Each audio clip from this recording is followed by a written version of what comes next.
పారశీక Greek దండయాత్రలు.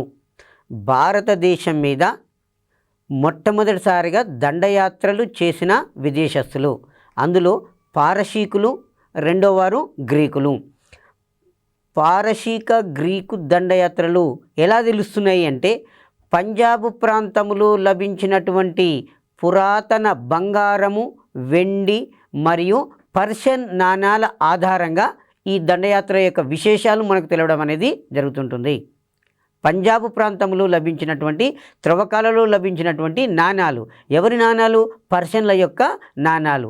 ఆ పర్షియన్ల యొక్క నాణాల వలన పర్షియన్ల యొక్క దాడులు, గ్రీకుల యొక్క దండయాత్రలు మనకు తెలవడం అనేది జరుగుతుంది. పారశీకమే పర్షియా. పర్షియా దేశాన్ని ప్రస్తుతము ఇరాన్ అని పిలుస్తున్నారు. ఎగ్జాంపుల్ అడిగే క్వశ్చన్ ఏంటంటే, పర్షియా యొక్క ప్రస్తుత పేరు ఇరాన్, ఇరాన్ యొక్క పూర్వ పేరు పర్షియా. ఇరాన్ యొక్క పూర్వ పేరు పర్షియా, పర్షియా యొక్క ప్రస్తుత పేరు ఇరాన్ అని పిలుస్తున్నారు. ఆ తర్వాత క్రీస్తు పూర్వము 550-530 సంవత్సరాల మధ్య పర్షియా ప్రభు సైరస్ వాయవ్య భారతదేశాన్ని జయించాడు. క్రీస్తు పూర్వము 550-530 సంవత్సరంలో పర్షియా దేశాన్ని పరిపాలించిన చక్రవర్తి సైరస్, ఇతను భారతదేశం యొక్క వాయవ్య ప్రాంతం మీద దాడి చేసి వాయవ్య ప్రాంతాన్ని జయించాడు. ఆ తర్వాత క్రీస్తు పూర్వము 522-486 సంవత్సరాల మధ్యకాలంలో పర్షియా దేశాన్ని పరిపాలించే మొదటి డేరియస్ భారతదేశం యొక్క వాయవ్య ప్రాంతం మీద దాడి చేసి పంజాబ్ అనే ప్రాంతాన్ని జయించాడు. పర్షియాను పరిపాలించే చక్రవర్తి మొదటి డేరియస్ క్రీస్తు పూర్వం 522-486 సంవత్సరాల మధ్యకాలంలో భారతదేశం మీద దాడి చేసి పంజాబ్ అనే రాష్ట్రాన్ని జయించాడు. ఈ విధంగా భారతదేశం యొక్క వాయవ్య ప్రాంతము పర్షియన్ల పాలనలో ఒక 200 సంవత్సరాలు ఉండిపోవడం అనేది జరిగింది. ఆ తర్వాత ఒక 200 సంవత్సరాలు ఉండిపోవడం అనేది జరిగింది. ఆ తర్వాత గ్రీకుల యొక్క దండయాత్రలు. గ్రీకు దేశము యూరప్ ఖండంలో ఉంటుంది.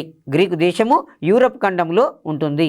గ్రీకు దేశంలో మాసిడోనియా అనే ప్రాంతానికి రాజు ఫిలిప్. గ్రీకు దేశంలో మాసిడోనియా అనే ప్రాంతానికి రాజు ఫిలిప్. ఫిలిప్ యొక్క కుమారుడు అలెగ్జాండర్. ఫిలిప్ యొక్క కుమారుడు అలెగ్జాండరు. ఈ అలెగ్జాండర్కు ప్రపంచ విజేత కావాలి అనే కోరిక బలంగా ఉన్నది. సో కాబట్టి ఇతను తండ్రి మరణము తర్వాత మాసిడోనియాకు రాజయ్యి గ్రీకు, ఆసియా మైనరు, పాలస్తీనా, ఈజిప్టు మొదలైన దేశాలను జయించాడు. తదంతరము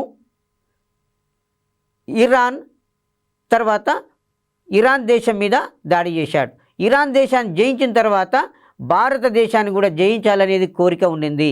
ఎందుకు అంటే భారతదేశం యొక్క వాయవ్య ప్రాంతము పర్షియా దేశంలో భాగంగా ఉన్నది. కాబట్టి భారతదేశం యొక్క వాయవ్య ప్రాంతాన్ని కూడా జయించినట్లయితే సమైక్య పర్షియాను జయించినట్లుగా ఉంటుంది అన్న ఉద్దేశంతో అలెగ్జాండరు భారతదేశం మీద దండయాత్ర చేశాడు. క్రీస్తు పూర్వము 327 సంవత్సరంలో అలెగ్జాండరు భారతదేశం మీద దండయాత్ర చేశాడు. అలెగ్జాండరు భారతదేశం మీద దండయాత్ర చేసేనాడు భారతదేశం యొక్క వాయవ్య ప్రాంతంలో జీలము, బియాస్ నదుల మధ్యన 7 రాజ్యాలు ఉన్నవి. అలెగ్జాండర్ దండయాత్ర చేసే నాటికి భారతదేశం యొక్క వాయవ్య ప్రాంతంలో 7 రాజ్యాలు ఉన్నవి. ఈ 7 రాజ్యాలు కూడా జీలము మరియు బియాస్ నదుల మధ్య ప్రాంతంలో ఉండి పరస్పరము కలహించుకుంటూ ఉన్నాయి. ఐక్యంగా లేకుండా ఇవి శత్రుత్వం వహించి ఉన్నవి. సో కాబట్టి తక్షశిల రాజ్యాన్ని పరిపాలించే అంబి అనేవాడు యుద్ధం చేయకుండానే అలెగ్జాండర్కు లొంగిపోయాడు. భారతదేశ చరిత్రలో మొట్టమొదటి దేశద్రోహి తక్షశిల రాజు అంబి. ఇక్కడ ఒక విషయం గుర్తించండి, భారతదేశం మీద ఏ విదేశస్థుడు దాడి చేసి విజయం సాధించిండు అంటే దానికి ప్రధానమైన కారణము దేశద్రోహులైనటువంటి భారతీయులు వచ్చిన విదేశస్థునికి సహకారము అందించడం వలనే విదేశస్థులు ఈజీగా మన భారతదేశాన్ని జయించగలిగారు. సో కాబట్టి భారతదేశ చరిత్రలో మొట్టమొదటి దేశద్రోహి అంబి. అంబి అనేవాడు తక్షశిల ప్రాంతాన్ని పరిపాలిస్తుండేవాడు. అంబీకి శత్రువు ఎవరు అంటే పౌరరాజు. జీలం చీనా నదుల మధ్యన పరిపాలించే పౌరరాజుకు అంబీకి పడదు. కాబట్టి అంబి అనేవాడు యుద్ధం చేయకుండా అలెగ్జాండర్కు లొంగిపోయాడు. జీలం చీనాబ్ నదుల మధ్య ప్రాంతాన్ని పరిపాలిస్తున్న పురుషోత్తముడు అనే రాజు, ఆయననే పోరసు అంటారు. పురుషోత్తముడికి మరొక పేరు పోరసు అంటారు. ఇతను అలెగ్జాండర్ను ఎదిరించాడు. ఎగ్జామ్లో అడిగే క్వశ్చన్ ఏంటంటే అలెగ్జాండర్ను ఎదిరించిన భారతీయ రాజు, అలెగ్జాండర్ను ఎదిరించిన భారతీయ రాజు పురుషోత్తముడు లేదా పోరస్. జీలం నది యుద్ధము క్రీస్తు పూర్వము 326 సంవత్సరంలో జరిగింది. క్రీస్తు పూర్వము 326 సంవత్సరంలో జీలం నది యుద్ధము జరిగింది. ఈ జీలం నది యుద్ధము ఎవరెవరి మధ్యన జరిగింది? వచ్చిన విదేశస్థుడైనటువంటి అలెగ్జాండర్కు భారతీయ రాజు అయినటువంటి పురుషోత్తమునికి మధ్యన జీలం నది యుద్ధము జరిగింది.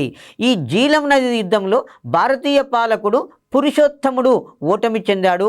విదేశస్థుడైనటువంటి అలెగ్జాండరు విజయం సాధించాడు. అయితే గతంలో ఫస్ట్ టైం టెట్ ఎగ్జామ్ పెట్టినప్పుడు అందులో అడిగాడండి, జీలం నది యుద్ధంలో అలెగ్జాండర్ విజయం సాధించి భారతీయ పాలకుడైనటువంటి పురుషోత్తముడు ఓటమి చెందడానికి గల కారణాలు. చాలా ఇంపార్టెంట్ అండి, దీన్ని మనం ఎలా మైండ్లో పెట్టుకోవాలి. జీలం నది యుద్ధంలో భారతీయ పాలకుడు ఓడిపోయి విదేశస్థుడైనటువంటి అలెగ్జాండర్ విజయం సాధించడానికి గల కారణాలు. నెంబర్ 1 పాయింట్ భారతీయ రాజుల అనైక్యత. నెంబర్ 1 పాయింట్ ఏంది?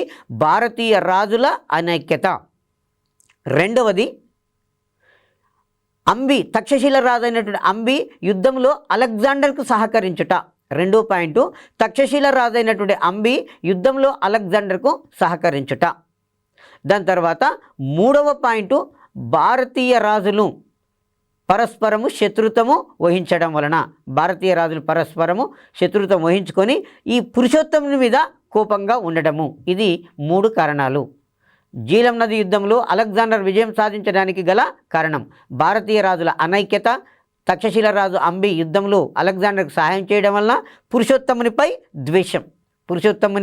గల ద్వేషము. ఈ 3 కారణాలు తప్పనిసరిగా ఫస్ట్ టైం టెట్ ఎగ్జామ్లో అడిగాడు. దాన్ని కేర్ఫుల్గా చూసుకోవాల్సిన అవసరం ఉంటుంది. ఆ తర్వాత జీలం నది అలెగ్జాండర్కు సంపూర్ణ భారతదేశం జయించాలనే కోరిక ఉన్నది. ఆయన కోరిక తీరకుండానే తను మళ్ళీ తిరిగి మాతృదేశానికి ప్రయాణం కావడం అనేది జరిగింది.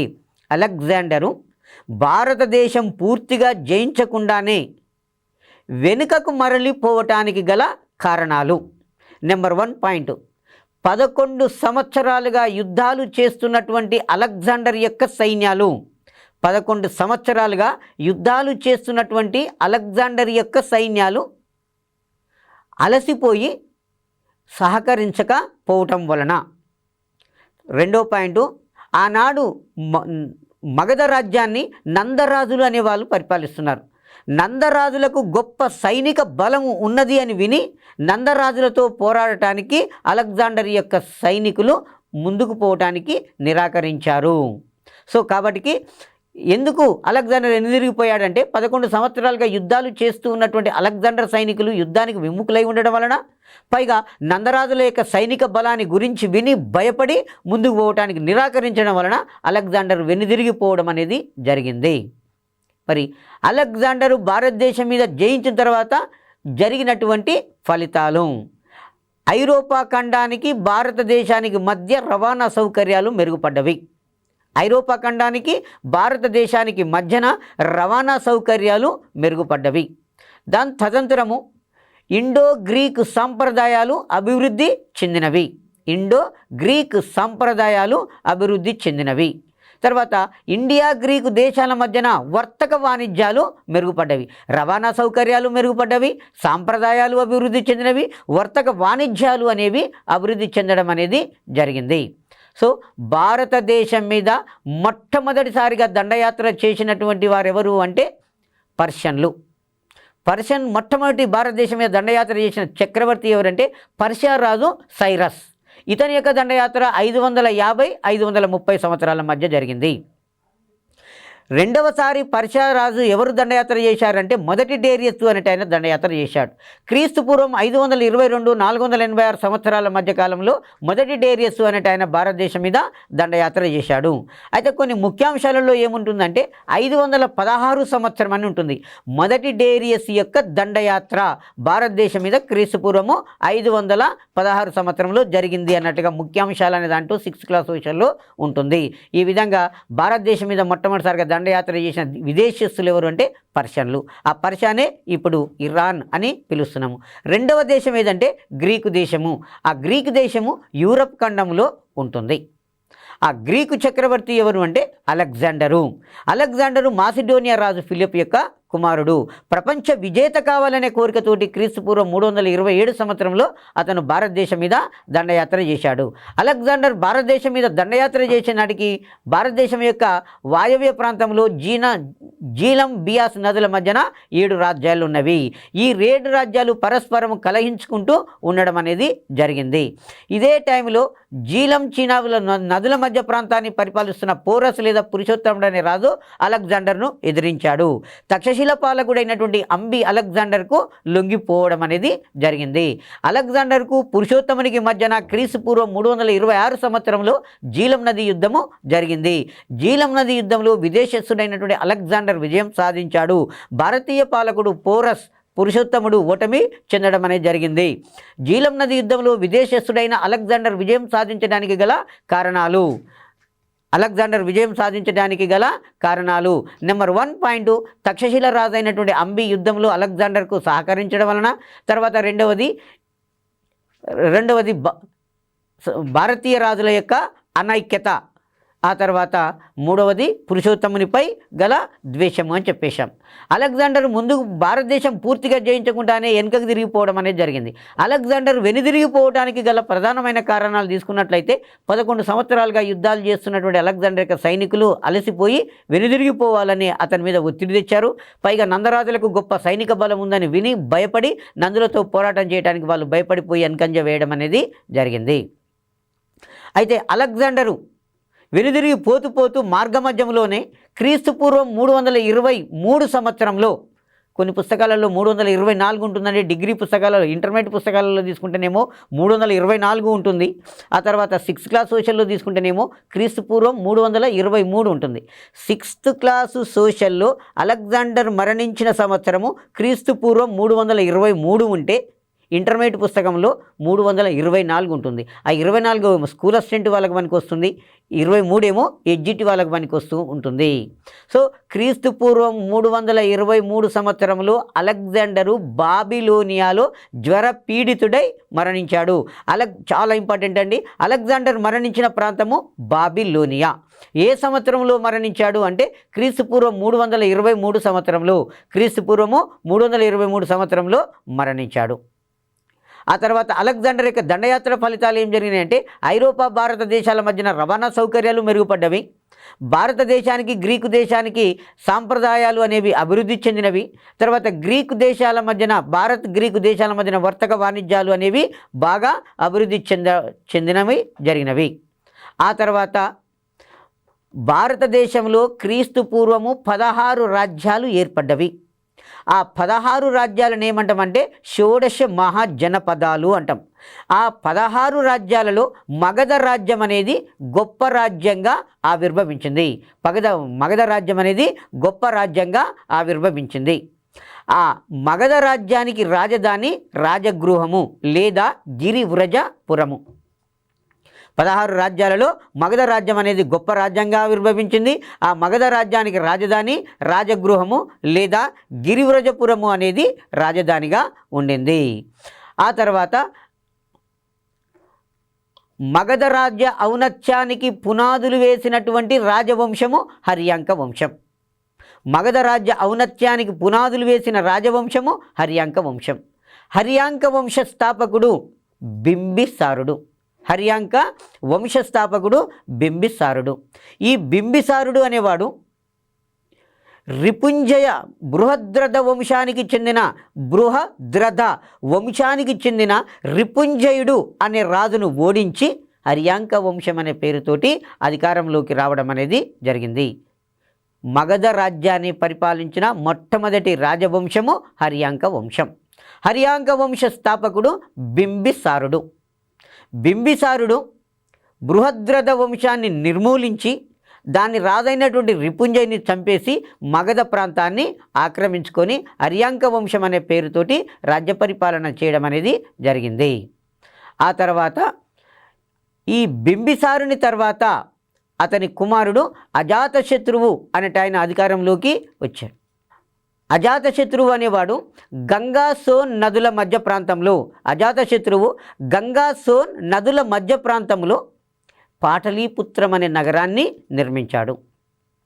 ఈ పాటలీపుత్రం అనేది దాదాపు 1000 సంవత్సరాలు భారతదేశానికి రాజధానిగా ఉండింది.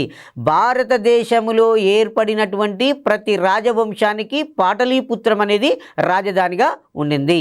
ఈ పాటలీపుత్రం ఉన్న ప్లేస్లోనే నేడు బీహార్ రాజధాని పాట్నా ఉన్నది. ఆ తర్వాత మగధను పరిపాలించిన రాజవంశాలు హర్యాంక వంశము, శిశునాగ వంశము, నంద వంశము, మౌర్య వంశము మొదలైనవి మగధను పరిపాలించినటువంటి రాజవంశాలు. హర్యాంక వంశము, శిశునాగ వంశము, నంద వంశము, మౌర్య వంశం అనేవి ఉన్నవి. పాటలీపుత్రం ఉన్నటువంటి స్థలంలో నేడు బీహార్ రాజధాని పాట్నా అనేది ఉన్నది. తర్వాత మగధను పరిపాలించిన మొట్టమొదటి రాజు బింబిసారుడు. బింబిసారుడు క్రీస్తుపూర్వము 544 సంవత్సరం నుంచి క్రీస్తుపూర్వము 493 సంవత్సరాల మధ్యకాలంలో మగధను పరిపాలించాడు. బింబిసారుడు బృహద్రథ వంశపు చివరి రాజైన రిపుంజయుని ఓడించి 540 క్రీస్తుపూర్వం 544 సంవత్సరంలో రాజ్యానికి రావడం అనేది జరిగింది. హర్యాంక వంశ స్థాపకుడు బింబిసారుడు. ఇతను గౌతమ బుద్ధునికి సమకాలికుడు. బింబిసారుడు గౌతమ బుద్ధునికి సమకాలికుడు. గౌతమ బుద్ధుణ్ణి ఆదరించాడు. ఆ తర్వాత బింబిసారుని యొక్క కుమారుడు అజాతశత్రువు. అజాతశత్రువు తన తండ్రి అయినటువంటి బింబిసారుణ్ణి క్రీస్తుపూర్వం 493 సంవత్సరంలో హత్య చేసి రాజ్యానికి రావడం అనేది జరిగింది. బింబిసారునికి ఒక బిరుదు ఉన్నదండి, సేనియా అనే బిరుదు ఉన్నది. బింబిసారునికి గల బిరుదు సేనియా అనే బిరుదు బింబిసారునికి కలదు. సేనియా అనే బిరుదు. బింబిసారుని తర్వాత అతని కుమారుడు అజాతశత్రువు అనేట ఆయన అధికారంలోకి వచ్చాడు. అజాతశత్రువు క్రీస్తుపూర్వము 492 సంవత్సరం నుంచి 460 సంవత్సరాల మధ్య పరిపాలించాడు. ఇతను లిచ్చవి అనేది ఒక రాజవంశం. లిచ్చవి అనే రాజవంశం మీద దాడి చేసి వారి రాజధాని వైశాలిని ఆక్రమించుకోవడం అనేది జరిగింది. ఈ అజాతశత్రువు తూర్పు ప్రాంతాన్ని మొత్తం జయించి తన విజయాలకు గుర్తుగా పాటలీపుత్రం అనే మహానగరాన్ని నిర్మించాడు. ఆ తర్వాత అజాతశత్రువు గౌతమ బుద్ధుని ఆదరించాడు. ఆ తర్వాత గౌతమ బుద్ధునికి ఇతను శిష్యుడు కావడం అనేది జరిగింది. అజాతశత్రువు మొదటి బౌద్ధ సంగీతిని రాజగృహంలో ఏర్పాటు చేశాడు. ఈ మొదటి బౌద్ధ సంగీతికి మహాకాశ్యపుడు అనేవాడు అధ్యక్షత వహించడం అనేది జరిగింది. బౌద్ధ మత మహాసభలను సంగీతులు అంటారు. మొత్తం కూడా 4 సంగీతులు జరిగినవి. అందులో మొదటి బౌద్ధ సంగీతి రాజగృహంలో అజాతశత్రు అనే రాజు నిర్వహించాడు. దానికి మహాకాశ్యపుడు అనేవాడు అధ్యక్షత వహించాడు. ఈ మొదటి బౌద్ధ సంగీతిలోనే బౌద్ధ మత పవిత్ర గ్రంథాలను త్రిపీఠకాలు అంటారు. ఆ త్రిపీఠకాలలో సుత్తపీఠకము, వినయపీఠకాన్ని మొదటి బౌద్ధ సంగీతిలో క్రోడీకరించడం అనేది జరిగింది. ఆ తర్వాత ఈ అజాతశత్రువు అనేవాడు మహాశిలకంటక, రథముసలం అనే ఆయుధాలను యుద్ధాలలో ఉపయోగించాడు మొదటిసారిగా. చాలా ఇంపార్టెంటు.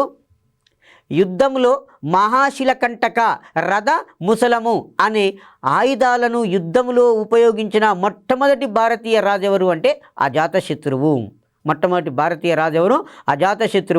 అజాతశత్రువు అనేవాడు యుద్ధ భూమిలో మొట్టమొదటిసారిగా మహాశిలకంటక, రథ ముసలము. మహాశిలకంటక అంటే బరువైన రాళ్లను విసిరే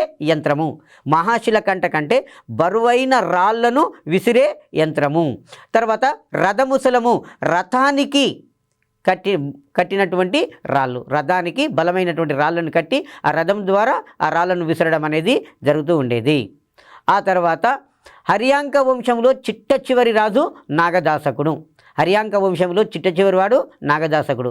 హర్యాంక వంశాన్ని 5 రాజులు పరిపాలిస్తారు. ఈ 5 రాజులు కూడా పితృహంతకులే. 5 రాజులు కూడా పితృహంతకులే. హర్యాంక వంశంలో చిట్ట చివరి రాజు నాగదాసకుడు. హర్యాంక వంశ స్థాపకుడు బింబిసారుడు. చివరి రాజు నాగదాసకుడు. నాగదాసకుని పాలన పట్ల ప్రజలు విసిగిపోయారు. నాగదాసకుని పాలన పట్ల ప్రజలు విసిగిపోయి శిశుపాలుని రాజుగా ఎన్నుకోవడం అనేది జరిగింది. శిశునాగుని రాజుగా ఎన్నుకోవడం అనేది జరిగింది. హర్యాంక వంశం అంతరించిన తర్వాత మగధను పరిపాలించిన 2వ రాజవంశము శిశునాగ వంశము. దాన్ని శైశునాగ వంశము అంటాం. శైశునాగ వంశమన్నా శిశునాగ వంశమన్నా ఒకటే. శిశునాగ వంశస్థాపకుడు శిశునాగుడు. శిశునాగ వంశస్థాపకుడు శిశునాగుడు. శిశునాగుని తర్వాత అతని కుమారుడు కాలాశోకుడు అనేవాడు రాజ్యానికి వచ్చాడు. కాలాశోకుడు వైశాలిలో 2వ బౌద్ధ సంగీతిని ఏర్పాటు చేశాడు. కాలాశోకుడు వైశాలి అనే ప్రాంతంలో 2వ బౌద్ధ సంగీతిని ఏర్పాటు చేశాడు. ఈ 2వ బౌద్ధ సంగీతికి సబకామి అనేవాడు అధ్యక్షత వహించడం అనేది జరిగింది. కాలాశోకుని కాలంలో మొదట రాజధాని వైశాలి, ఆ తర్వాత పాటలీపుత్రానికి మార్చబడింది. కాలాశోకుడు అనేవాడు మగధ రాజ్యాన్ని పరిపాలించినప్పుడు మొదట రాజధాని వైశాలి ఉండింది. ఆ తర్వాత రాజధాని ఎక్కడికి మార్చబడింది అంటే పాటలీపుత్రానికి మార్చబడింది. తర్వాత కాలాశోకుని అతని 10 మంది కుమారులు ఒక ప్రమాదంలో చంపబడ్డరు అని ఉంటుంది. మహాపద్మనందుడు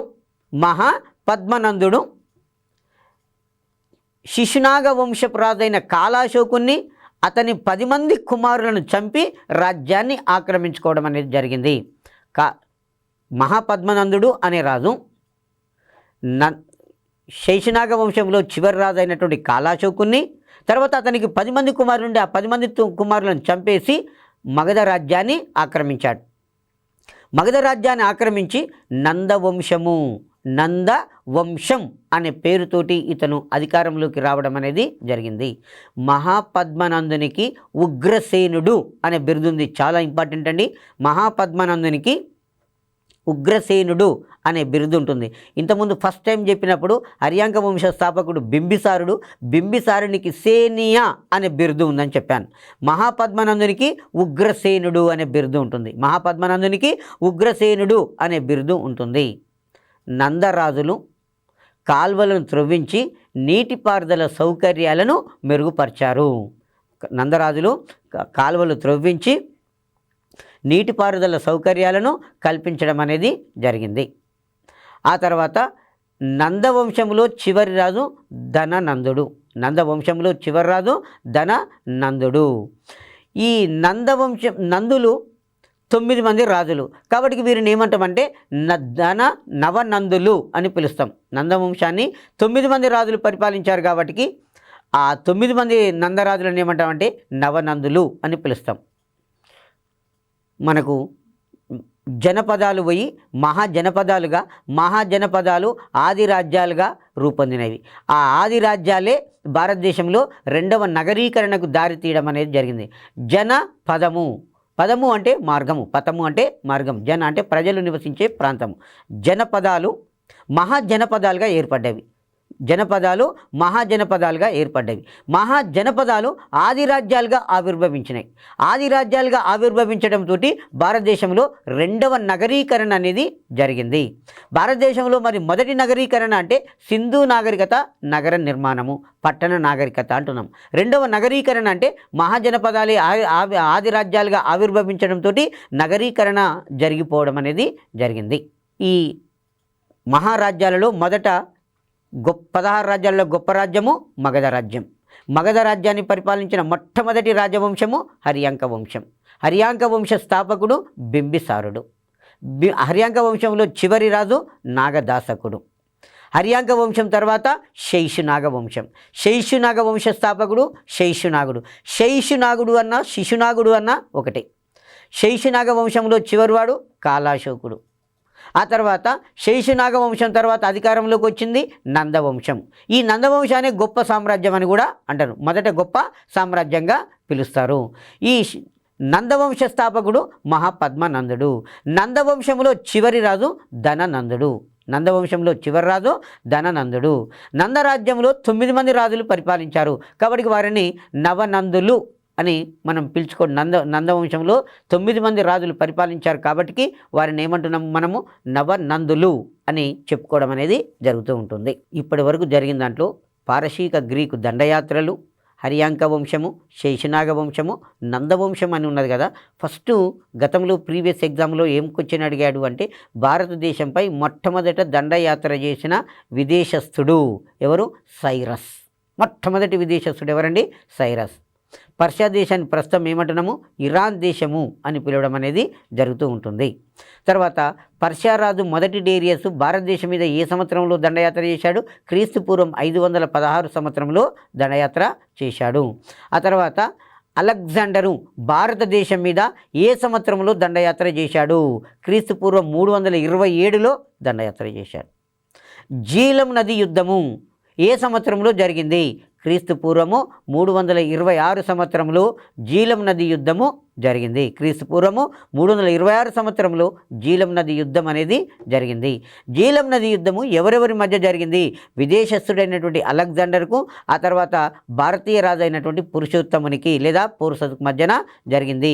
జీలం నది యుద్ధంలో విజేత ఎవరు? అలెగ్జాండరు అనేవాడు జీలం నది యుద్ధంలో విజేతగా చెప్పుకోవడం అనేది జరిగింది. ఆ తర్వాత జీలం నది యుద్ధంలో అలెగ్జాండర్ విజయం సాధించడానికి కారణాలు: ఫస్ట్ పాయింట్ భారతీయ రాజుల అనైక్యత, రెండో పాయింట్ తక్షశిల రాజు అంబి యుద్ధంలో అలెగ్జాండర్కు సహాయపడుట, మూడో పాయింట్ భారతీయ రాజులు పురుషోత్తంపై ద్వేషంగా ఉండడము. ఆ తర్వాత అలెగ్జాండర్ వెనుదిరిగిపోవటానికి కారణం ఏంది? భారతదేశాన్ని సంపూర్ణంగా జయించకుండా వెనుదిరిగిపోవటానికి కారణం ఏంటంటే 11 సంవత్సరాలుగా యుద్ధాలు చేస్తున్నటువంటి గ్రీకు సైనికులు ముందుకు పోవటానికి నిరాకరించడం వలన, రెండవది నందరాజులకు గొప్ప సైనిక బలం ఉందని అతని సైనికులు ముందుకు పోవటానికి బలపడడం వలన ఈ సంఘటన జరిగింది. అలెగ్జాండరు మాతృదేశానికి పోతూ క్రీస్తు పూర్వం 323 సంవత్సరంలో బాబిలోన్ అని పిలుస్తాం. ఇరాక్ దేశం యొక్క దక్షిణ ప్రాంతమే బాబిలోన్లో జ్వర పీడితుడై చనిపోయాడు. బాబిలోన్లో క్రీస్తు పూర్వం 323 సంవత్సరంలో అలెగ్జాండరు మరణించాడు. ఆ తర్వాత మగధను అలెగ్జాండర్ తర్వాత మగధ రాజ్య ఔన్నత్యానికి పునాదులు వేసిన రాజవంశము హర్యాంక వంశం. హర్యాంక వంశం తర్వాత శైశునాగ వంశం తర్వాత నందవంశం తర్వాత మగధను పరిపాలించిన గొప్ప మహాసామ్రాజ్యము మౌర్య సామ్రాజ్యం. క్రీస్తు పూర్వం 321 సంవత్సరంలో మౌర్య సామ్రాజ్యము స్థాపించబడింది. భారతదేశంలో గొప్ప ప్రథమ మహాసామ్రాజ్యము మౌర్య సామ్రాజ్య స్థాపన క్రీస్తు పూర్వం 321 సంవత్సరంలో జరిగింది. మౌర్య సామ్రాజ్యానికి రాజధాని పాటలీపుత్రము. మౌర్య సామ్రాజ్యానికి రాజధానిది పాటలీపుత్రము. మౌర్య సామ్రాజ్య స్థాపకుడు చంద్రగుప్త మౌర్యుడు. చంద్రగుప్త మౌర్యునికి మౌర్య సామ్రాజ్య స్థాపనలో సహాయపడినటువంటి వ్యక్తి ఎవడు అంటే కౌటిల్యుడు అన్న చాణక్యుడు అన్న విష్ణుగుప్తుడు అన్న ఒకటే. కౌటిల్యుడినే చాణక్యుడు అని కూడా పిలవడం అనేది జరుగుతూ ఉంటుంది. ఈ నందరాజుల చేత అవమానింపబడిన బ్రాహ్మణుడు కౌటిల్యుడు. ఈ కౌటిల్యుడు చంద్రగుప్త మౌర్యుడు ఇద్దరు కలిసి నందవంశములో చివరి రాజైనటువంటి ధననందుని ఓడించి నందరాజ్య శిథిలాల మీద క్రీస్తు పూర్వం 321 సంవత్సరంలో మౌర్య సామ్రాజ్యము స్థాపించబడింది. మౌర్య సామ్రాజ్యం యొక్క చరిత్ర తెలుసుకోవాలి అంటే ఆధారాలు. ఏ రాజవంశం చరిత్ర తెలుసుకోవాలన్నా, ఏ దేశ చరిత్ర తెలుసుకోవాలన్నా ఆధారాలు కంపల్సరీ అవసరము. అందులో ఆధారాలు 2 రకాలుగా ఉంటవి. ఒకటి గ్రంథ రూపంలో ఉన్నటువంటి ఆధారాలు, 2 పురావస్తు ఆధారాలు అనేవి ఉంటవి. మౌర్యుల యొక్క చరిత్ర తెలుసుకోవడానికి పురావస్తు ఆధారాలలో అశోకుడు 14 శిలాశాసనాలు వేయించాడు, 7 స్తంభ శాసనాలు వేయించాడు. అశోకుని యొక్క 14 శిలాశాసనాలు, 7 స్తంభ శాసనాలు శాసన ఆధారాలుగా చెప్తాము. అట్లాగే కౌటిల్యుడు అనే రాజు అర్థశాస్త్రం అనే గ్రంథం రాశాడు. తర్వాత మెగస్తనీస్ అనే విదేశీ రాయబారి ఇండికా అనే గ్రంథం రాశాడు. విశాఖదత్తుడు ముద్రరాక్షసం అనే నాటకము రాశాడు. ఆ తర్వాత సింహల దేశ బౌద్ధ మత గ్రంథాలు దీపవంశ, మహావంశం అనే గ్రంథాలు. సింహల దేశ బౌద్ధ మత గ్రంథాలు ఏంటివంటే దీపవంశము, మహావంశం. ఇవి కూడా మౌర్యుల గురించి తెలియజేస్తూ ఉంటుంది. భారతదేశ చరిత్రలో మొట్టమొదటిసారిగా శిలాశాసనాలు వేయించిన చక్రవర్తి ఎవరు అంటే అశోకుడు. మొట్టమొదటి చక్రవర్తి ఎవరు? అశోకుడు అనేవాడు. ఆ తర్వాత కౌటిల్యుడు అర్థశాస్త్రం అనే గ్రంథం రాశాడు. అర్థశాస్త్రము పరిపాలన గురించి తెలియజేస్తుంది. రాజు మంత్రిమండలిని ఎలా రిక్రూట్మెంట్ చేసుకోవాలి, మంత్రులతోటి రాజుకు ఎలాంటి రిలేషన్షిప్ ఉండాలి, రాజుకు ప్రజలకు ఎలాంటి రిలేషన్షిప్ ఉండాలి అనే విషయము పరిపాలన గురించి తెలియజేస్తుంది. ఇంకా ఏం చెప్తుంది? అర్థశాస్త్రము కౌటిల్యుడు సంస్కృత భాషలో రాశాడు, శ్లోకాల రూపంలో ఉంటుంది. అయితే నీటిలో ఉండే చేప పిల్ల నీరు త్రాగకుండా ఎలా ఉండలేదో గవర్నమెంట్ ఉద్యోగస్తుడు కూడా లంచగొండి కాకుండా ఉండలేడు అని అర్థశాస్త్రం అనే గ్రంథము వివరిస్తూ ఉంటుంది. ఆ తర్వాత చంద్రగుప్త మౌర్యుని ఆస్థానానికి వచ్చినటువంటి విదేశీ రాయబారి, గ్రీకు రాయబారి మెగస్తనీస్. మెగస్తనీసు గ్రీకు భాషలో ఇండికా అనే గ్రంథం రాశాడు. మెగస్తనీస్ గ్రీకు భాషలో ఇండికా అనే గ్రంథం రాసింది. ఇది కూడా మౌర్యుల చరిత్ర తెలుసుకోవడానికి ఉపయోగపడుతుంది. అలాగే గుప్తుల కాలంలో ఉన్నటువంటి కవి విశాఖదత్తుడు. గుప్తుల కాలంలో ఉన్న కవి విశాఖదత్తుడు. విశాఖదత్తుడు ముద్ర రాక్షసము అనే నాటకాన్ని రాశాడు. ముద్ర రాక్షసము, దేవీ చంద్రగుప్తం అనే 2 గ్రంథాలను విశాఖదత్తుడు రాశాడు. ఒకసారి మైండ్ పెట్టండి. విశాఖదత్తుడు 2 గ్రంథాలు రాశాడు. ఒకటి ముద్ర రాక్షసం అనేక నాటకము, రెండవది దేవీ చంద్రగుప్తం అనే నాటకం. ముద్ర రాక్షసం అనే నాటకమేమో మౌర్యుల గురించి చెప్తే, దేవీ చంద్రగుప్తం అనే గ్రంథమేమో గుప్తుల గురించి వివరించడం అనేది జరిగింది. సో దీంతో పాటుగా దీపవంశ, మహావంశ అనే సింహల గ్రంథాలు కూడా మౌర్యుల గురించి తెలియజేస్తున్నవి. కౌటిల్యుని అర్థశాస్త్రము, మెగస్తనీస్ ఇండికా, విశాఖదత్తుని ముద్ర రాక్షసం అనే నాటకాలు, దీపవంశ, మహావంశ అనే గ్రంథాలు మౌర్యుల గురించి చరిత్ర తెలుసుకోవడానికి ప్రధానమైనటువంటి ఆధారాలు. మౌర్య సామ్రాజ్య స్థాపకుడు చంద్రగుప్త మౌర్యుడు. చంద్రగుప్త మౌర్యుని యొక్క ప్రధానమంత్రి, కొన్నిసార్లు ముఖ్యమంత్రి అంటాడు, ప్రధానమంత్రి చంద్రగుప్త మౌర్యుని యొక్క ప్రధానమంత్రి కౌటిల్యుడు. కౌటిల్యుడిని చాణక్యుడు అంటారు, లేదా విష్ణుగుప్తుడు అంటారు. చాణక్యుడు అన్నా విష్ణుగుప్తుడు అన్నా ఒకటే. ఈ చాణక్యుడు అర్థశాస్త్రం అనే గ్రంథము రాశాడు. కొన్ని గ్రంథాలు మౌర్యులను ఏమంటున్నాయంటే, కొన్ని ఇతిహాసాలు వీరిని కులహీనులుగా పేర్కొనడం అనేది జరిగింది. కొన్ని ఇతిహాసాలు ఈ మౌర్యులను కులహీనుడిగా, చంద్రగుప్త మౌర్యుడిని కులహీనుడిగా పేర్కొనడం అనేది జరిగింది. శూద్రుడిగా, క్షత్రుడిగా కూడా కొన్ని గ్రంథాలు పేర్కొనడం అనేది జరుగుతుంది. కులహీనులు అన్నారు, శూద్రులు అన్నారు, క్షత్రియులు అని చెప్పి చంద్రగుప్త మౌర్యుని పేర్కొనడం అనేది జరిగింది. చంద్రగుప్త మౌర్యుని యొక్క తల్లి పేరు ముర. చంద్రగుప్త మౌర్యుని యొక్క తల్లి పేరు ముర. ముర అనే పదము నుండి మౌర్య అనే పదము రావడం అనేది జరిగింది. నందవంశంలో చివరి రాజు ధననందుడు. ఆ నందరాజుకు ఉన్నటువంటి భార్యలలో ముర అనేటామ ఒక ఆమె. ముర అను స్త్రీకి నందరాజు వలన కలిగిన సంతానము కావడం వలన వీరికి మౌర్యులు అనే పేరు రావడం అనేది జరిగింది. ముద్ర రాక్షసము అనే గ్రంథంలో విశాఖదత్తుడు ఏం చెప్పాడు అంటే, ముద్రరాక్షసం అనే గ్రంథంలో విశాఖదత్తుడు చంద్రగుప్తుని బుద్ధుని కాలం నుండి కూడా ఉన్న మౌర్య క్షత్రియ శాఖకు చెందినవాడని ప్రస్తావించినాయి.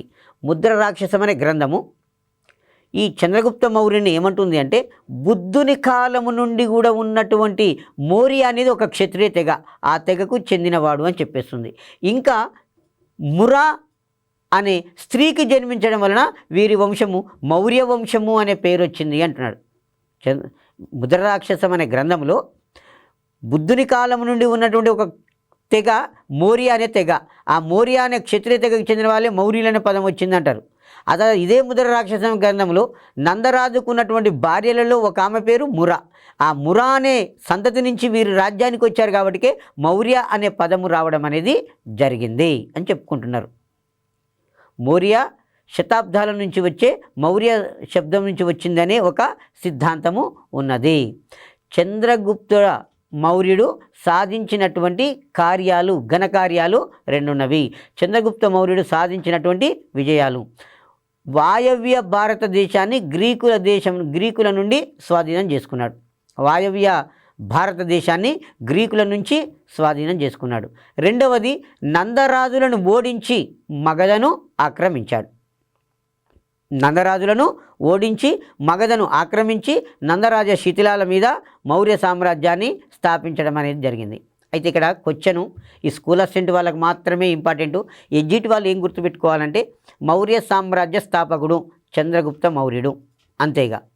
చంద్రగుప్త మౌర్యునికి రాజ్యస్థాపనలో సహాయపడినవాడు కౌటిల్యుడు. కౌటిల్యునికి చాణక్యుడు, విష్ణుగుప్తుడు అనేక పేర్లు ఉన్నవి. కౌటిల్యునికి చాణక్యుడు, విష్ణుగుప్తుడు అనేక పేర్లు ఉన్నవి. అండ్ దెన్ ఈ చంద్రగుప్త మౌర్యుడు స్కూల్ అసిస్టెంట్ వాళ్ళు గుర్తుపెట్టుకోవాల్సింది, చంద్రగుప్త మౌర్యుడు మొట్టమొదట రాజ్యస్థాపన ఏ ప్రాంతంలో చేశాడు అంటే పంజాబు, సింధు ప్రాంతంలో చేశాడు. చంద్రగుప్త మౌర్యుడు మొట్టమొదటిసారిగా రాజ్యస్థాపన ఎక్కడ చేశాడు అంటే పంజాబు, సింధు ప్రాంతంలో రాజ్యస్థాపన చేశాడు. ఆ తర్వాత నందరాజులను ఓడించి నందరాజ్యాల మీద ఈ సామ్రాజ్యం స్థాపించబడింది. ఎగ్జాంపుల్ ఏమడుగుతాడు క్వశ్చన్ స్కూల్ అసిస్టెంట్ వాళ్ళకంటే, చంద్రగుప్త మౌర్యుడు రాజ్యస్థాపన మొదట ఏ ప్రాంతంలో చేశాడు? పంజాబ్, సింధు ప్రాంతంలో చేశాడు. అదే ఎడ్జిటి వాళ్ళైతేనేమో మౌర్య సామ్రాజ్య స్థాపకుడు చంద్రగుప్త మౌర్యుడిని పెట్టుకుంటే సరిపోతుంది. ఈ అలెగ్జాండరు భారతదేశమే జయించి వాయవ్య ప్రాంతాన్ని జయించి తిరిగి వెళ్ళిపోయిన తర్వాత, చంద్రగుప్త మౌర్యుడు రాజ్యస్థాపన చేసిన తర్వాత భారతదేశం యొక్క వాయవ్య ప్రాంతంలో అలెగ్జాండర్ ఆక్రమించినటువంటి ప్రాంతాలను తిరిగి జయించడం అనేది జరిగింది. సో కాబట్టి అలెగ్జాండర్ మరణించిన తర్వాత అతని సేనాధిపతులు అతని యొక్క రాజ్యాన్ని పంచుకున్నారు. అలెగ్జాండరు మరణించిన తర్వాత అతని సేనాధిపతులు అతని యొక్క రాజ్యాన్ని పంచుకున్నారు. అందులో సెల్యూకస్ నికేటరు అనేవాడు సిరియా దేశానికి రాజయ్యాడు. సెల్యూకస్ నికేటర్, అలెగ్జాండర్ సేనాధిపతులలో ఒకడైనటువంటి సెల్యూకస్ నికేటరు సిరియా దేశానికి రాజయ్యి, అలెగ్జాండర్ జయించినటువంటి ప్రాంతాలు భారతదేశంలో ఉన్నవి, వాటిని చంద్రగుప్త మౌర్యుడు ఆక్రమించాడు కాబట్టి వాటిని తిరిగి జయించుదామని ఆయన 305 సంవత్సరంలో భారతదేశానికి రావడం అనేది జరిగింది. సెల్యూకస్ నికేటర్కు చంద్రగుప్త మౌర్యునికి క్రీస్తుపూర్వం 305 సంవత్సరంలో యుద్ధం జరిగింది. చంద్రగుప్త మౌర్యునికి తర్వాత సెల్యూకస్ నికేటర్కు క్రీస్తుపూర్వం 305 సంవత్సరంలో యుద్ధం జరిగింది. ఈ యుద్ధ భూమిలో సెల్యూకస్ నికేటర్ ఓటమి చెందాడు, చంద్రగుప్త మౌర్యుడు విజయం సాధించాడు. సెల్యూకస్ నికేటరు ఓటమి చెంది చంద్రగుప్త మౌర్యుడు విజయము సాధించాడు. మరి ఈ ఇద్దరి మధ్యన సంధి కుదిరింది. ఈ సంధి ప్రకారంగా బీరటు, కాందహార్, కాబూల్, బెలూచిస్తాన్, సెల్యూకస్ నికేటర్ తన రాజ్యములో భాగంగా ఉన్నటువంటి బీరట్, కాందహార్, కాబూలు, బెలూచిస్తాన్ రాష్ట్రాలను చంద్రగుప్త మౌర్యునికి ఇచ్చాడు. మరియు పైగా తన కూతురు హెలీనాను కూడా చంద్రగుప్త మౌర్యునికి ఇచ్చి వివాహం చేయడం అనేది జరిగింది. ఆ తర్వాత తన రాయబారిగా మెగస్తనీసును పంపాడు. సెల్యూకస్ నికేటరు చంద్రగుప్త మౌర్యుని చేతిలో యుద్ధ భూమిలో ఓటమి చెంది తన కూతురునిచ్చి వివాహం చేయడమే కాకుండా తన రాయబారిగా మెగస్తనీస్ అనేవాడిని ఇతని ఆస్థానానికి పంపడం అనేది జరిగింది. మెగస్తనీస్ ఇతని ఆస్థానంలో ఉండి భారతదేశంలో తను చూసినటువంటి వాటి విషయాలను పేర్కొంటూ ఇండికా అనే గ్రంథాన్ని గ్రీకు భాషలో రచించాడు. ఇండికా అనే గ్రంథాన్ని గ్రీకు భాషలో రచించాడు. చంద్రగుప్త మౌర్యుడు సెల్యూకస్ నికేటర్కు 500 ఏనుగులను బహుకరించాడు. 500 ఏనుగులను బహుకరించడం అనేది జరిగింది. బిడ్డనిచ్చాడు, రాయబారిని పంపిండు, కాబట్టి ఈయన కూడా కృతజ్ఞతగా అతనికి ఒక 500 ఏనుగులను బహుకరించాడు. చంద్రగుప్త మౌర్యుడు సెల్యూకస్ నికేటర్కు 500 ఏనుగులను బహుకరించాడు. ఆ తర్వాత శకరాజు అయినటువంటి రుద్రధాముడు జునాగఢ్ శాసనాన్ని వేయించాడు. ఈ శాసనం ప్రకారంగా సౌరాష్ట్ర ఈ మౌర్యుల రాజ్యంలో ఉన్నట్లు తెలుస్తుంది. సౌరాష్ట్ర గుజరాత్ రాష్ట్రంలో ఒక ప్రాంతం పేరు సౌరాష్ట్ర. సౌరాష్ట్ర అనేది గుజరాత్ రాష్ట్రంలో ఒక ప్రాంతము పేరు. ఇంతకుముందు సమైక్య ఆంధ్రప్రదేశ్ ఉన్నప్పుడు తెలంగాణ, కోస్తాంధ్ర, రాయలసీమలన్నీ ఎట్లా ప్రాంతాలుగా ఉండేవో గుజరాత్లో కూడా సౌరాష్ట్రము అనేది కూడా ఒక రాష్ట్రము పేరు. ఆ శక రుద్రధామనుడు అనే రాజు జునాగఢ్ అనే శాసనాన్ని వేయించాడు. ఆ శాసనం ప్రకారంగా గుజరాతులో ఉన్నటువంటి సౌరాష్ట్రము చంద్రగుప్త మౌర్యుని రాజ్యంలో భాగంగా ఉన్నట్లు తెలుస్తుంది. ఆ తర్వాత చంద్రగుప్త మౌర్యుడు తన అవసాన దశలో రాజ్యంలో బాగా క్షామం సంభవించింది, కరువు సంభవించింది. ప్రజలు నానా రకాల ఇబ్బందులు పడుతున్నారు. ఆ ఇబ్బందులు పడుతుంటే ప్రజల ఇబ్బందులను చూడలేక సింహాసనాన్ని తన కుమారుడైనటువంటి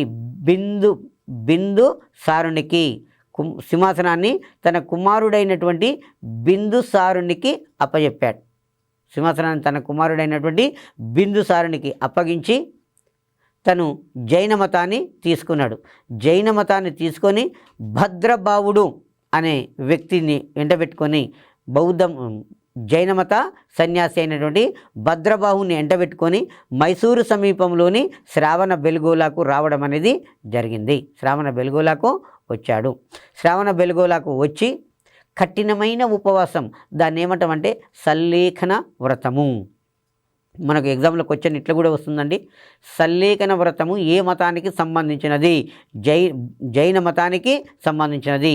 రెండవ క్వశ్చను సల్లేఖన వ్రతము ఆచరించి మరణించిన భారత చక్రవర్తి ఎవరు? సల్లేఖన వ్రతం చేసి మరణించిన భారత చక్రవర్తి ఎవరు? చంద్రగుప్త మౌర్యుడు. చంద్రగుప్త మౌర్యుడు అనేవాడు సల్లేఖన వ్రతం చేసి మరణించాడు. ఆ తర్వాత చంద్రగుప్త మౌర్యుడు తను పరిపాలన చేసేటప్పుడు వ్యవసాయం కొరకు మంచినీటి కోసము గుజరాత్లో సుదర్శనం అనే తటాకాన్ని త్రవ్వించాడు. చాలా చాలా ఇంపార్టెంటు. సుదర్శన తటాకాన్ని గుజరాత్లో త్రవ్వించిన భారత చక్రవర్తి చంద్రగుప్త మౌర్యుడు. తర్వాత మౌర్యుల పాలన తెలుసుకోవడానికి ముఖ్యమైనటువంటి ఆధారాలను తీసుకున్నట్లయితే కౌటిల్యుని యొక్క అర్థశాస్త్రము. తర్వాత ఈ మెగస్తనీస్ అనేవాడు ఇండికా గ్రంథం రాశాడు. ఆ ఇండికా గ్రంథంలో ఆనాటి భారతదేశ పాలన విధానాలను వివరిస్తూ సామాజిక ఆర్థిక పరిస్థితులను వివరిస్తూ రాశాడు. పాటలీపుత్ర నగర పాలన గురించి రాశాడు. ముఖ్యంగా భారతదేశంలో బానిస వ్యవస్థ లేదు అని చెప్పాడు. భారతదేశంలో బానిస వ్యవస్థ లేదు అని చెప్పాడు. మరియు భారతదేశంలో 7 కులాలు ఉన్నవి అని రాశాడు. ఇది చాలా ఇంపార్టెంట్ అండి. మనకు గత ప్రీవియస్ ఎగ్జామ్లో అడుగుతున్నాడు, చాలాసార్లు కాంపిటేటివ్ ఎగ్జామ్లో వచ్చిన బిట్టు. మెగస్తనీసు గ్రీకు భాషలో ఇండికా గ్రంథం రాశాడు. ఇండికా గ్రంథంలో భారతదేశంలో ఎన్ని కులాలు ఉన్నవి అని రాశాడు. 7 కులాలు ఉన్నవి. ఇండికా గ్రంథంలో ఏ నగర పాలన గురించి పేర్కొనబడింది? పాటలీపుత్రము. ఏ నగర పాలన గురించి? పాటలీపుత్రము అనే నగర పాలన గురించి పేర్కొనడం అనేది జరిగింది. పాటలీపుత్ర నగర పాలన గురించి, సైనిక మండలాల గురించి పూర్తి వివరాలుగా ఉన్నది. నగర పాలన గురించి, సైనిక మండలాలు ఎలా ఉన్నాయి గురించి రాశాడు. బానిసలు లేరని తెలిపిండు. భారతదేశంలో 7 కులాలు ఉన్నాయి. బహుశా ఆ రోజు ప్రజలు అనుసరించే వృత్తులే ఆయన దృష్టిలో కులాలై ఉండవచ్చు. సో చంద్రగుప్త మౌర్యుడు ఎక్కడ చనిపోయాడండి? మైసూరు సమీపంలోని శ్రావణ బెల్గోలాలో చనిపోయాడు. చంద్రగుప్త మౌర్యుడు సింహాసనాన్ని ఎవరికి అప్పగించాడు? తన కుమారుడైనటువంటి బిందుసారునికి అప్పగించాడు. చంద్రగుప్త మౌర్యుని తర్వాత అతని కుమారుడు బిందుసారుడు అనేట ఆయన రాజ్యానికి వచ్చాడు. బిందుసారుడు క్రీస్తు పూర్వం 297 సంవత్సరం నుంచి 273 సంవత్సరాల మధ్యకాలంలో 297 273 సంవత్సరాల మధ్యకాలంలో బిందుసారుడు అనేవాడు పరిపాలించాడు. బిందుసారుడు చంద్రగుప్త మౌర్యుని కుమారుడు. బిందుసారుడు అశోక చక్రవర్తి యొక్క తండ్రి. బిందుసారుడు చంద్రగుప్త మౌర్యునికి కుమారుడు, అశోక చక్రవర్తికి తండ్రి. బిందుసారుడు పశ్చిమాసియా దేశాలతోటి మంచి స్నేహ సంబంధాలను కలిగి ఉండేవాడట. పశ్చిమాసియా దేశాలతోటి మంచి స్నేహ సంబంధాలను కలిగి ఉండేవాడు.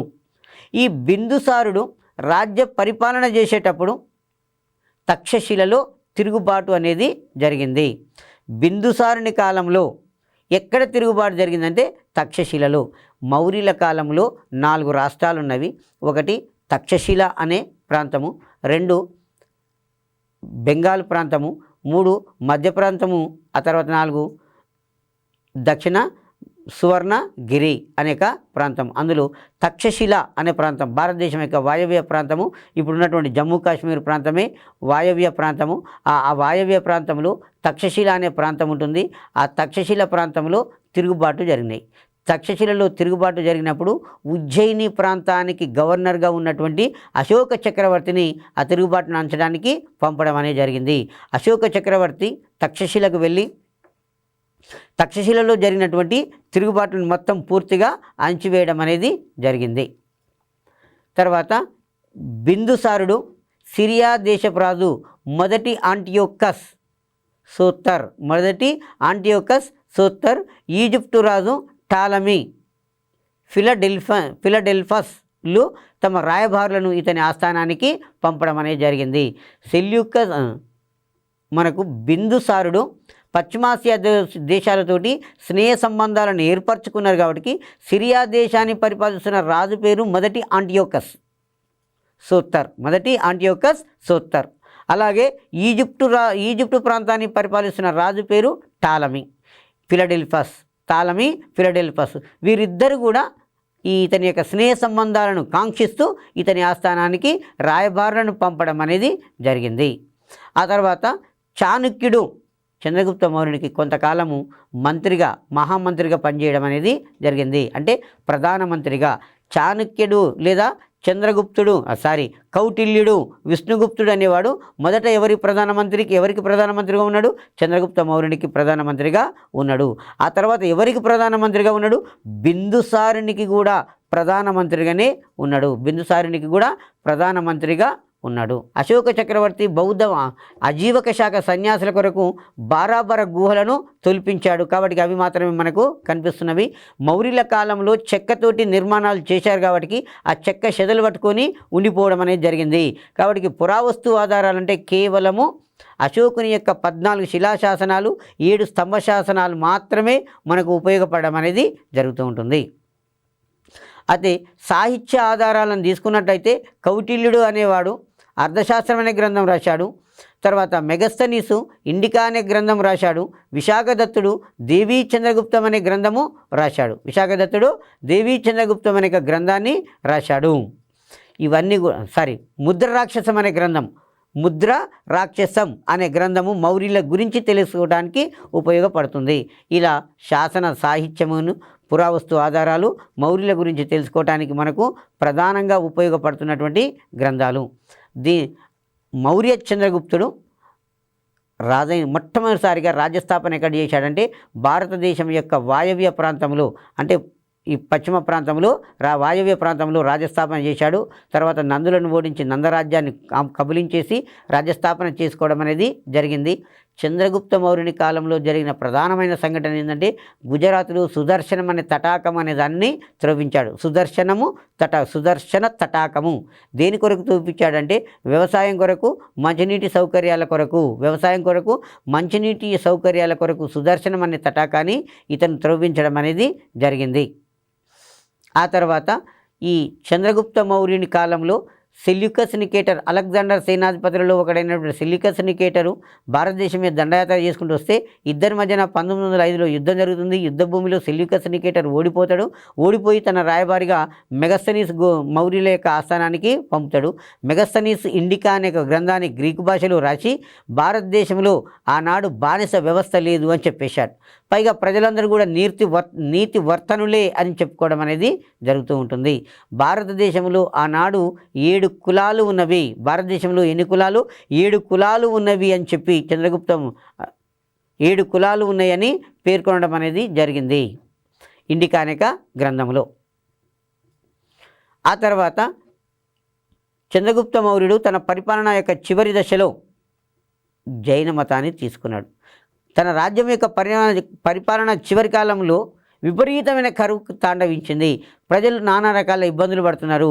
ప్రజల ఇబ్బందులను చూసి తట్టుకోలేక సింహాసనాన్ని తన కుమారుడైనటువంటి బిందుసారునికి అప్పగించేసి భద్రబావుడు అను ఒక జైనమత సన్యాసి ద్వారా దక్షిణ భారతదేశానికి వస్తాడు. దక్షిణ భారతదేశంలో ఎక్కడికి వస్తాడంటే మైసూరు సమీపంలోని శ్రావణ బెలగోళ అనే ప్రాంతానికి వస్తాడు. మైసూరు సమీపంలోని శ్రావణ బెలగోళ అనే ప్రాంతానికి వస్తాడు. ఆ శ్రావణ బెలగోళలో సల్లేఖన వ్రతము అంటే కఠినమైన ఉపవాసం చేసి ఈయన మరణించడం అనేది జరిగింది. కఠినమైన ఉపవాసం చేసి మరణిస్తాడు. ఇతని తర్వాత ఇతని కుమారుడు బిందుసారుడు, చంద్రగుప్త మౌర్యుని తర్వాత అతని కుమారుడు బిందుసారుడు అనేవాడు అధికారంలోకి వచ్చాడు. ఈ బిందుసారుడు క్రీస్తుపూర్వం 297 నుంచి 273 సంవత్సరాల మధ్యకాలంలో పరిపాలించాడు. ఈ బిందుసారుడు చంద్రగుప్త మౌర్యునికి కుమారుడైతాడు. అశోక చక్రవర్తికి తండ్రి కావడం అనేది జరిగింది. చంద్రగుప్త మౌర్యునికి ఉన్నటువంటి ప్రధానమైన బిరుదు అమిత్రఘాత. ఇది చాలాసార్లు కాంపిటేటివ్ ఎగ్జామ్లో అడుగుతున్నటువంటి బిట్టు. చంద్రగుప్త మౌర్యునికి బిందుసారునికి ఉన్నటువంటి బిరుదు అమిత్రఘాత. బిందుసారునికి ఏమని బిరుదు ఉందండి? అమిత్రఘాత అనే బిరుదు ఉన్నది. బిందుసారుడు పశ్చిమాసియా దేశాలతోటి దౌత్య సంబంధాలు, స్నేహపూర్వకమైనటువంటి దౌత్య సంబంధాలను ఏర్పాటు చేసుకున్నాడు పశ్చిమాసియా దేశాలతోటి. అయితే బిందుసారుడు రాజ్యాన్ని పరిపాలించే కాలంలో తక్షశిల అనే రాష్ట్రం, భారతదేశం యొక్క వాయవ్య ప్రస్తుతం ఇప్పుడు జమ్మూ కాశ్మీరంలో భాగంగా ఉంటుంది. ఆ తక్షశిలలో తిరుగుబాటు జరిగితే ఉజ్జయినికి ప్రాంతానికి గవర్నర్గా ఉన్నటువంటి అశోక చక్రవర్తిని పంపితే అశోక చక్రవర్తి వెళ్ళి తక్షశిలలో జరిగినటువంటి తిరుగుబాటును పూర్తిగా అణచివేయడం అనేది జరిగింది. అయితే ఈ బిందుసారుని యొక్క మిత్రుడు సిరియా దేశాన్ని పరిపాలిస్తున్న మొదటి ఆంటియోకస్ సోత్తర్ అనేవాడు ఇతనికి మంచి స్నేహితుడు. ఎవరికి? బిందుసారునికి. బిందుసారుని యొక్క స్నేహితుడు ఎవరు? సిరియా దేశపు రాజైన మొదటి ఆంటియోకస్ అనేవాడు సోత్తర్. ఈ మొదటి ఆంటియోకస్ ఈయన చేసినటువంటి అనేక యుద్ధాలలో ఈయనకి చేదోడు వాదోడుగా ఉండడం అనేది జరిగింది. అలాగే ఈజిప్టు రాజు టాలమీ ఫిలడెల్ఫస్ తమ రాయబారులను బిందుసారుని యొక్క ఆస్థానానికి పంపడం అనేది జరిగింది. అట్లాగే చంద్రగుప్తుని మహామంత్రిగా కొంతకాలము కౌటిల్యుడు అనేవాడు ఇతనికి మహామంత్రిగా పనిచేయడం అనేది జరిగింది. ఇది అండి మనకు మౌర్య సామ్రాజ్యం మగధ ఔన్నత్యము. భారతదేశంలో 13 రాజ్యాలు ఉంటే ఆ 13 రాజ్యాలలో మగధ రాజ్యం అనేది బలమైన రాజ్యంగా ఆవిర్భవిస్తుంది. ఎందుకంటే మగధ ప్రాంతంలో ఇనుప గనులు కనుగొనబడినవి. ఆ ఇనుప గనులు కనుగొన్న ప్రాంతమే ఇప్పుడు పాటలీపుత్రం అని చెప్పుకుంటాం, బీహార్ రాష్ట్రము. తూర్పు ఉత్తరప్రదేశ్ కోసల రాజ్యాన్ని మగధ రాజ్యము తనలో విలీనం చేసుకొని గొప్ప బలమైన రాజ్యంగా ఆవిర్భవిస్తుంది. అంతే మగధ రాజ్య ఔన్నత్యానికి పునాదులు వేసిన రాజ్యం మొదటి రాజవంశము అరియాంక వంశము. అరియాంక వంశం తర్వాత అధికారంలోకి వచ్చిన వాళ్ళు శేషునాగ వంశం వారు. ఆ తర్వాత శేషునాగ వంశం తర్వాత అధికారంలోకి వచ్చిన వారు నందవంశము. నందవంశం తర్వాత మౌర్య వంశం వారు కూడా అధికారంలోకి రావడం అనేది జరిగింది. Okay, thank you.